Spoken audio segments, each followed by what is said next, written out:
GSL.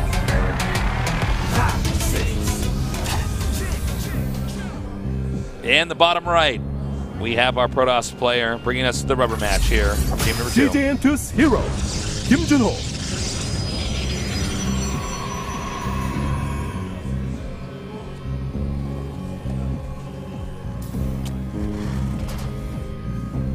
His opponent up here in the upper left, the Terran Hope. He is Acer Innovation, Lee Shin-hyung.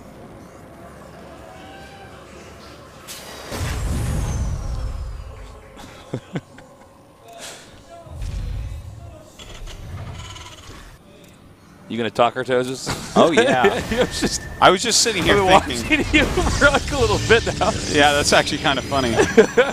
Well, I'm sitting here and there's like this rather fast gateway that was like a 10 gate or an 11 gate, and I'm like, And I was also thinking about some other stuff.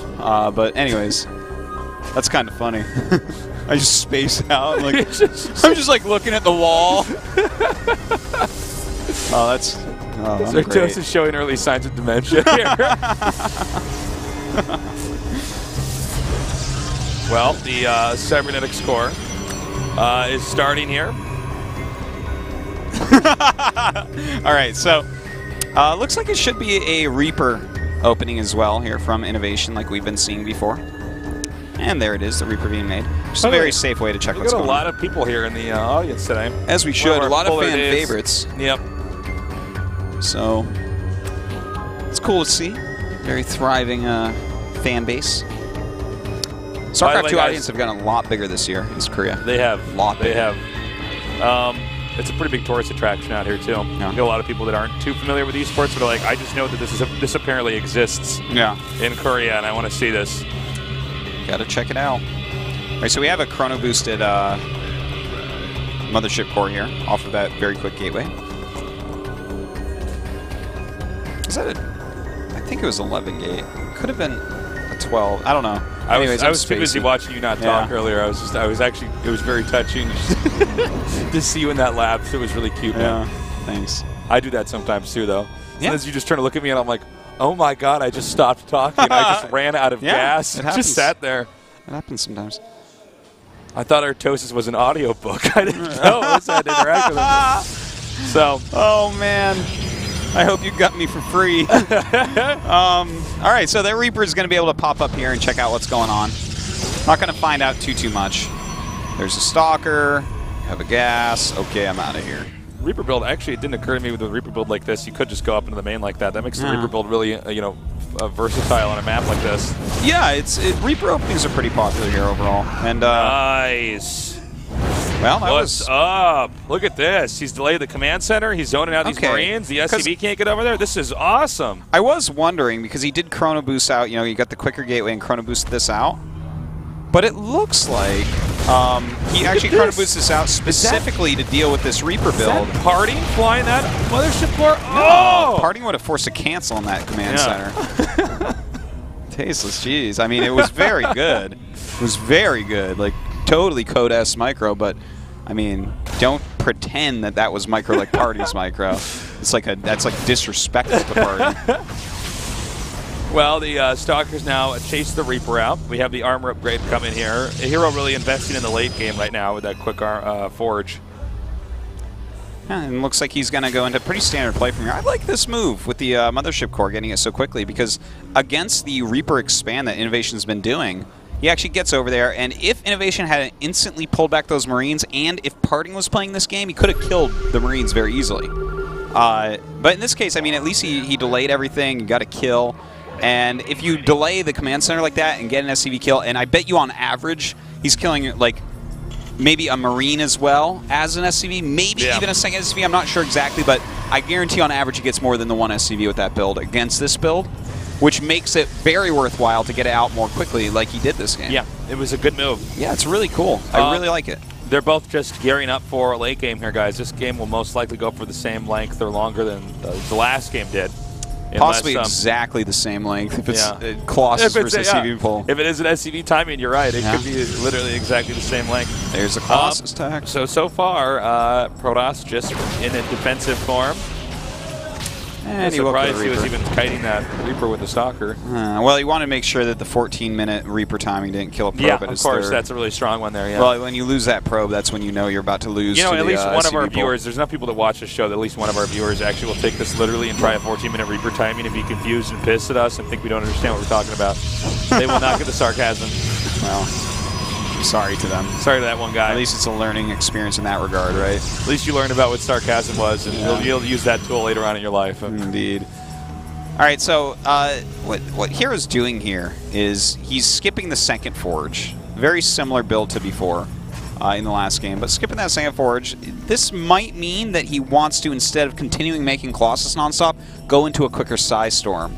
And if he chooses that route, if you have Size Storm when the SCV pull comes, first off, it's more likely it's not going to come because they'll see that and be like, oh, he's going to have Size Storm. I don't know if I want to do this. But if it does come, you know, Size Storm is a very good counter to these SCV pulls. Yes, it's a very good counter. The SCVs like do things such as tank Colossus shots. You get to wreck all of the infantry, and then you get to have Archons clean up the very final battle. Yeah. A very small clump of units left over and splash damage. I think so. You get a lot of splash out of it, and you don't have to hit SCVs with it. You hit whatever you want. So anyways, he's adding 3 more gates. Getting that blink upgrade. Almost has 1-1 here. Looks like 1-1 going to be done for innovation a little bit beforehand. And he has taken his third. Yeah. This is, I would say, like StarCraft proper. Yeah. I guess we can call it. These guys are playing with their pinkies sticking out.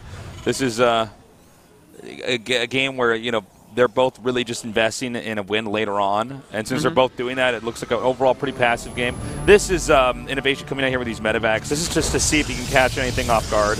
It might be like game number 2 where he doesn't even move out or do much with it. See, we can see that here. I doubt he'll actually end up dropping anywhere. I think it's to make Protoss a little bit more worried about trying to get a third, although the third, in fact, already started. Now, this is interesting. A second group of medevacs coming out here. Now, this is where he actually could start doing some damage. So well, it's a much quicker third base. Yeah. So he actually has real potential here to get something done. And this is what you drop against, is someone who goes like this and is extending maybe a little bit beyond what he's completely comfortable defending. Okay, now what he wants to do is stim out here and then run over there and force a cancel and then run away. Well, he sees those units walking over there, which means his army's already going to go down towards this third. And in fact, it looks like this is going to be a flank. Kind of interesting here. This is really good. This is actually going to really hurt Hero here. He's going to get both Colossi. Is he going to get the sentries, do you think? No. Oh, you know what? Looks I like didn't he see the holds it all Stalkers off. coming up from over there. I thought he was going to get the other Colossus and then kill the sentries, and I'm like, well, that's a wrap, ladies and gentlemen. That would have been pretty devastating. But to kill one Colossus there is pretty reasonable. He got the other one kind of low on health. And, you know, obviously a lot of the sentry energy is now gone. He's still picking off what he can. Oh, my God. Almost got the Colossus. Well, then he gets some Stalkers in the sentry. Actually, wow, I guess you shouldn't have chased him down. This is... Oh my God, this is like when a bear wanders into your campsite and then eats some of your food and leaves, and then you chase the bear. That's you're exactly like, what this is. You know what? He's afraid of me. I'm going to go get back my Snickers bar. And then the bear eats you. And it's like, well, I mean, did the Snickers bar matter that much? He left your campsite. Count yourself lucky. Jeez. It's actually funny, too, because, yeah, I mean, he shouldn't have actually... that is so funny. You're getting funnier and funnier in these cast Sartosis. I mean... Yeah, I mean, it's another sign of dementia. he actually chased out. He had the third just fine. He did not need to chase that. I mean, well, losing that many bigger and bigger bulk of this. It's really rough to lose that many soccer sentries and 2 Colossus dead. In fact, that third one almost going down here. Looks like he will be able to save it. Well, the Zealots and Stalkers are now coming up. Oh, nice pickoffs. Yep. Weapons upgrade and armor upgrade here for the Protoss. Now, the Protoss took a big blow back there. And when you start to lose the Colossi, even though the game might go on for another 5, 10, even 20 minutes, you set that counter back down to 0 for the Colossi. The more Colossi the Protoss have, the more muscle they have on the ground. Terran's army is really replenishable. It's Marines, Marauders, it's Medevacs. Yeah. I mean, they start out making this and they pretty much end the game making this. So it's always worth the Terran to trade that for some of these key units that increment out slowly, like the Colossus. You know, one thing that's kind of nice though here, he's still got a very strong army. Hero does. He's had this third base up like a lot longer, and he's getting quite a few more gateways. In the meantime, Innovation is much slower on his upgrades, unfortunately. This 2-2 not even halfway done, whereas +3 attack is just starting here for Hero, and he's going to be able to get +3 armor as well. So that's a gigantic difference. That plus the extra gateways tells me that any incoming SCV pulls are probably not going to work, and he's added that second starport, which doesn't necessarily mean it's going to be an SCV pull. It's smart to get a second starport, but I'm a little bit nervous for Innovation here. If he tries to do a time attack, I think this game has to go really long, and when you start getting really long, I mean, Hero's very good at the really long game in PvT. Yeah. And I think that I mean, I don't think either player can really attack into the other one now. So, in fact, Innovation just started that command center. So, you know, this is like a nod towards the fact he realizes he is not going to kill Hero quickly this game. This is, he's going to have to eke out little advantages. He's going to have to do harassment, have some good fights, and that's going to have to be how he takes him down. Well, I gotta say, it's been one of our most passive games we've casted here, besides that one little attack. Now just getting past the 16-minute marker here. It looks like this is going to go, to fourth base for both parties. Yeah. Well, we'll see how Innovation's super late game TVP is. A lot of Terrans have a very hard time against Protoss in the very late game. You know, the production right now for Protoss is like off the charts compared to Terran. There's just not nearly as many barracks. Yeah. And the thing is, he's not going to attack quite yet. He's like getting ready, and he's starting to do little pushes. In fact, he did a big warp in on the left-hand side of the map to break the rock sound, but he needs that 3-3 to finish. And as soon as that finishes, he can take a fight, and he's going to be happy about it.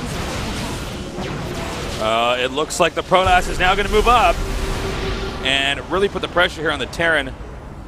And meanwhile, the Zealot's actually hitting the rocks here. I'm really wondering if Protoss actually goes all the way with this, because this is going to be a problem. He has a pylon, by the way, over here, not far from where these Zealots are. There it is now, and there's another one to the left. He can actually start warping in a lot of Zealots, and then when the Protoss getting the fourth base up, he can just continue to whittle down the Terran. You know what? Innovation's going to do an SCV pull. Oh, maybe not. He just started +3 attack in that sensor tower, but I don't know. He just continues to make a lot of Vikings here, and he hadn't started the 3-3 yet. So with Sidestorm just now starting, I felt like maybe he had a small chance with that, but it looks like he is going to choose to go for that longer game, which I think is the actual correct move. It would be a really hard timing to identify for him. He's like, oh, I think he's going to get stormed now. This is like it's fourth really base tough. timing SCV pull. Like, no, those are ridiculously hard to figure out. But Sidestorm about to finish. And as Sidestorm gets added into this composition, that's like, it's getting scarier and scarier, Tasteless. Yeah. Just gotta be careful, though. Ooh, Mothership Core gets taken out. Nice. Some harassment going down, though, at the natural of Innovation. Okay, here we go now. Another storm coming down. And Protoss on the run here. He wants to basically drag the Terran army through a bunch of storms. The Zealots are coming up here. It looks like actually both parties are defending like really well here. A little bit more damage being done to Innovation, I would say, with these Zealot Orphans. His natural SCV count getting a little bit lower. It's got to be careful about that. And this is going to be a pain basically all game long. Units coming in here. What do? Do you leave a bunker? You can't turn that into a planetary. There's no takebacks when you make it an orbital. Yeah. Well, Protoss is really applying the pressure here. Innovation's starting to weaken up. I mean, basically, Protoss is sending this small number of Zealots over and over and over again up to this location, which is whittling down SCVs and stretching the Terran out. Protoss at the same time is trying to put pressure on that fourth base, but with a planetary fortress there, I don't know. I mean, that's just so hard to break. That's why he's getting Stargate. Yeah. When you see planetaries like that, you can just go into Tempest. And, well, that's probably your best bet, right? I mean, because a planetary with SCVs mining in it basically doesn't die unless there's something from the air attacking it. And once you go super late game PvT, oftentimes it's a mostly Ghost Viking composition that you're fighting against, and if you don't have those Tempests, how else would you zone out the ridiculous range on those two units? Protoss now going up to a fifth base, by the way. Wow. So we're getting a serious, epic late game here. Yeah, he has 69 probes. So let's see if he tries to put pressure up here at the front. I can't believe we're 30 and we still make jokes like this. Yeah. Now, well, we have tries to pick some stuff off. Yeah, I mean, I don't think that the Protoss can actually break that planetary. I don't blame him for trying, but I don't see it happening for a little bit. I don't think that there's any reason to try unless Innovation gets out of position. Like, the last place you want to fight this army is at a planetary. But nice. Just wait for your Vikings. Just, you know, continue doing little pushes and harassment, pick off whatever you can, just be cost efficient anywhere, and go into the Tempests. And Tempests are going to help him to bust it, that's for sure, because that forces Innovation to run out and actually attack the army. Oh, another nice snipe here. I believe he got one ghost. I think that Innovation kind of debating going up there. At least for now he has a contain on him. He can get rid of these pylons, for instance. Yeah. And this is the point of the game where you start sending off little groups of Zealots from your main army. Because since we haven't had a real engagement, see, there's some Zealots and some other ones are running around. Since we haven't had any real engagements, he's basically getting a perfect composition, and you want to bleed off Zealots. Zealots are only a huge part of the Protoss army because they don't cost gas. Yeah, and you're always spending your gas making units. It's what we call a mineral dump. Yeah. Same thing when you see a Terran. For instance, getting a lot of Hellions when they mag. I mean, ideally, Terran would want really not that many Hellions, all Thors and tanks, but you end up with these extra minerals, so you might as well make something that's going to the perfect composition when you have the money, you never lose any units. Doesn't include any Zealots for this matchup. Exactly. Or really for any matchup. It's like, it's not as powerful a unit. So he's going to be able Here's to... another example of mineral dump, by the way, the cannons here. I mean, this is just something that's going to... Extreme late game, you should have a ton of cannons basically everywhere. They zone out ghosts so well. You can get High Templars in behind them. It's like such a ridiculous defensive thing to try to break as a Terran. These guys are really respecting each other's armies here. I mean, you can see they're both like, well, God, that's a death ball right there. I got to... He's going up to 5 Stargates, by the way. Damn, 5 Stargates. It's so crazy. Well, this is going to be a real treat to see this epic endgame PvT here. Now, Terran's coming down now and hitting the 5th base, but will Protoss be able to force him back? It looks like he should be able to.